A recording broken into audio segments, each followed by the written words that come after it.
Hello, Kelly. Thank you for Oh, coming to my channel today.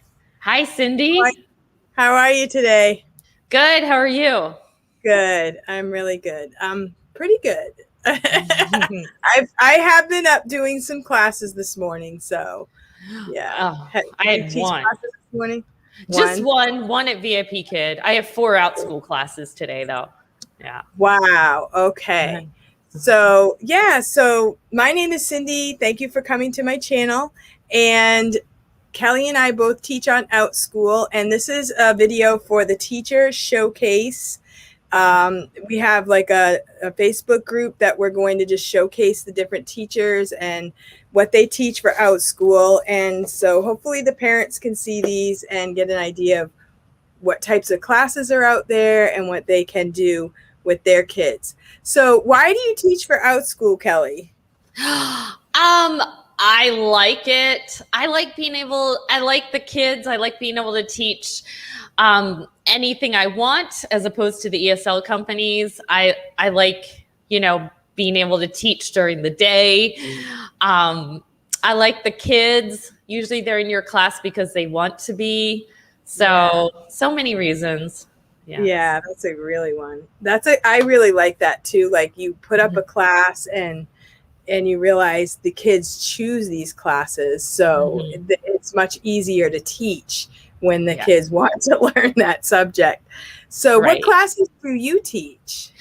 Right now I'm doing all book clubs. So I have Owl Diaries, Dogman, Captain Underpants, Diary of a Wimpy Kid. And recently I started the Who Was, What Is, What Was series. It's mostly history, written by a lot of different authors, but all by the same publisher. Very cool. So what ages are your classes? Okay, so they range from 5 to 13, I think is the highest, with probably the majority of my students being like upper elementary. So, okay. So how many kids are in your classes? I capped the book classes at 6. I've tried more than that, and I feel like not everybody gets to talk with the discussion. So, so 6. That sounds like a good number.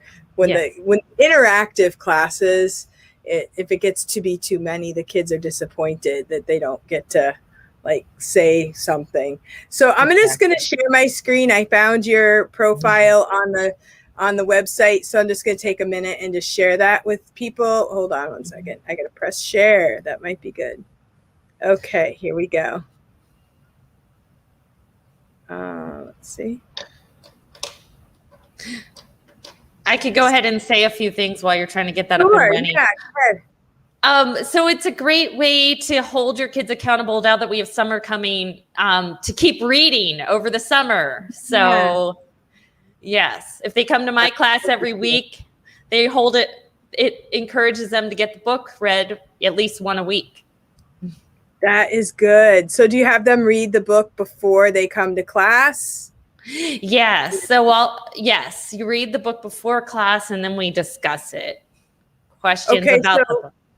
So are your classes let's just go through these real quick and then I have a couple questions. Okay. So here we have Uncovering Owl Diaries. That looks really fun. And that's for ages 4 to 8. Okay.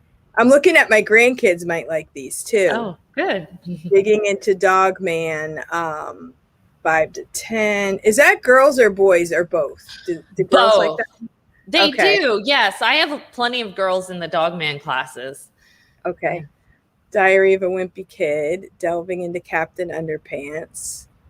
Honestly, I've never read those 2 types of books. I should go read them and see what they're about. Which ones? The Diary of a Wimpy Kid? Diary of a Wimpy Kid and the Captain Underpants. Oh, Captain Underpants is written by the same author as Dogman, so it's very much the same type of humor. And the 2 boys, George and Harold, that are all throughout the Dogman ones are also all throughout the Captain Underpants. A similar humor, the potty humor, which why do you think they're so popular among kids? Yeah. Well, that's funny. I could not picture myself doing that, but Good for you. So I have a Yes. question. What about your American Girl ones? Do you have those Yeah, so going? have one going right now. So my American Girl class is a one-time class. Usually I do around the holidays for fun. I will do one this summer. It's mostly for socialization, which people are usually looking for around the holidays and summer. I've been really, really busy, even outside of Outschool, the whole month of April. So that's why I haven't opened it recently, but I will bring it back in the summer. Yes. Cool. I went and delivered some clothes to a box drop off, and I got about 20 American Girl books that were left there, and it was raining, so I had to rescue them. So I said, maybe the kids aren't reading these anymore. I don't know, but oh yeah, they are reading. You know what? And a lot of the American Girl books, depending which ones you got, but you told me the other day, teach history. A lot of them are historical fiction, so they can learn about history as well. And there are some teachers in Outschool that do historical fiction, teach history with the American Girl books. So yes, that's a really good thing for them to read. Yeah. Okay, so do you take parent requests?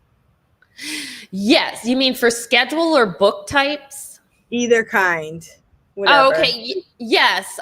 If a parent sends me a schedule request, I try to accommodate it unless it's like 2 a.m. I've gotten those before. My Diary of a Wimpy Kid class, actually, I opened on a parent request. Her son was in my Dogman and Captain Underpants class, and she requested it. And so I opened that book. Those books are hilarious. I see why they are so popular. I'm literally laughing out loud when I'm reading them, before class. Yes. And my kids are like, what are you laughing at? Yeah. Children's books. Yes. Yeah. So now I remember my question. So when you have ongoing classes, right? So people can go in and out as they want to, like they could take one class or two classes. They don't have to take a whole bunch, right? Right. And yes. So do you put in how do you tell the people what book is next? Oh, okay. So I put it in the description of the class. I try to also post it on the class page occasionally, which you reminded me I haven't done that recently. I need to. And then in addition, I try to put it in the welcome message. So I try to put it in lots of places so that people know.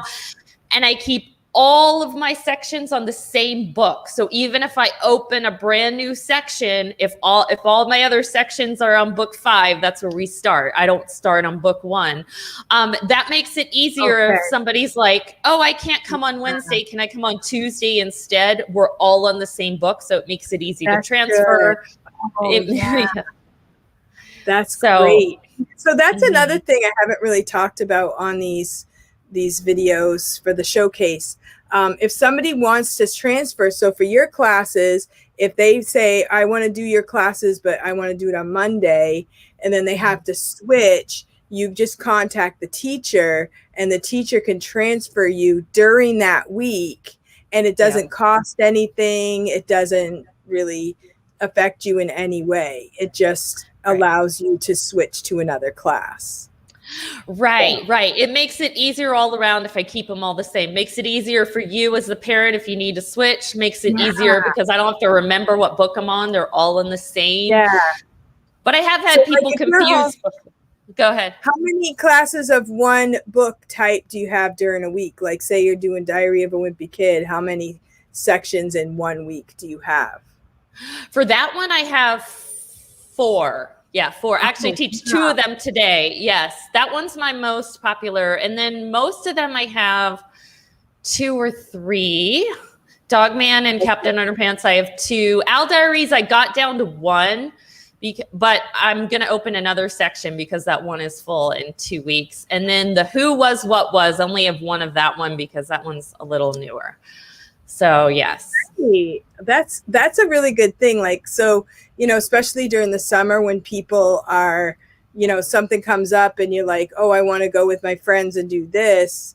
You could always transfer for that day. But then you'd have to ask the teacher to transfer back if you want to transfer back. Yes, yes. And if totally doable. Yes. And I always tell them, okay, if you want to transfer back, send me another email. Yeah. So if somebody exactly. misses a class, like say so you can't go this one certain week, could you request the teacher? Do you reimburse the person for that? I take it on a case by case basis. Like some people, if they ask me ahead of time and let me know, then yes. And I'm flexible with that. Just let me know ahead of time. Yeah. And that's a hard one too, because as a teacher, you only get paid for the people that are signed up. So like say you have a class, you allow 6 kids to join that class, and one person says, oh, I can't make it this week, can you give me my money back? Then you're actually going to lose money that week. Right. If you know somebody would probably book that class. So just so parents know that some teachers might say, no, I'm not giving you your money back. You have to withdraw from the class. And then if there's a space, you can sign back up next week. But that would that's kind of a hard one, because if you know for sure that would get booked, the parents need to know you're losing money. So like for me, I have an ongoing class for my son, and I just pay it every week, even if we miss it, because I want to keep him at that time, at that spot. And I know that teacher is counting on the money. So Right. And the reason why I'm more lenient if you let me know ahead of time, because then I can open another spot. Like you could change it even temporarily. I can say like this week 7 can be allowed because I know the other person. That works. Okay. That's good to know for me as a teacher too. Yes. Yeah. Okay. So I've just found, as ongoing classes, people need to know there's kids that might be ongoing. And if you jump into it, your student might feel like, oh, these kids all know each other. But if you go for a couple weeks, you'll feel a part of it as well. So right. And there's always new people coming in too. So if you feel like the new person, it won't be for too long. Yeah. Oh, that is so great. So how do you run your class? Like, do you have a lot of good student interaction? Yes, I try to. I try to get them to talk, well, to me and to each other as well. But I try not only to ask questions about the book, which I do ask that too, but I try to ask them questions that help them relate the book to their life, so that they can like relate it to them and ask questions that way too, and get them talking and discussing it. And since most of them are book series, a lot of the kids I get love the series. Like they're Dogman fans or Captain Underpants fans, Diary of a Wimpy Kid fans. They have all the books. They've read them all more than once, so. It must be exciting for them to be in a group of all the same, likes and stuff with the book. It must be cool, because sometimes you could like a certain series and you don't know anyone else that likes it. To be in a group of all the same likes must be really exciting for the kids. Yes, it is. And I would say with Dogman and Captain Underpants, they have their own little fan base, their own little world of fans. Yeah. People do like birthday parties and Oh, wow. Yeah. Okay. So do you have any goals for the future for your Outschool career? Not the foreseeable future. I'm going to keep with the classes I have. If they get popular, I will open new sections. I have ideas for other classes I could do, but I'm very busy right now. My plate is full. So as of right now, I'm not bringing out any new classes, but I will open more sections if the classes that I have fill up. So great. Yes. All right. Well, thank you so much for coming. Is there anything else you'd like to share? No, thanks. Just, it's a great way to keep your kid reading over the summers, to have a weekly book club that can hold them accountable. Yeah, it's great. All right. Well, thank you for coming to my channel, and I hope you have a really great day with all of your awesome classes. All right. Thank you, Cindy. Thank you. Bye. I'll see you around. Thank you. Bye. Bye. Got to get to my button. It's covered. Okay.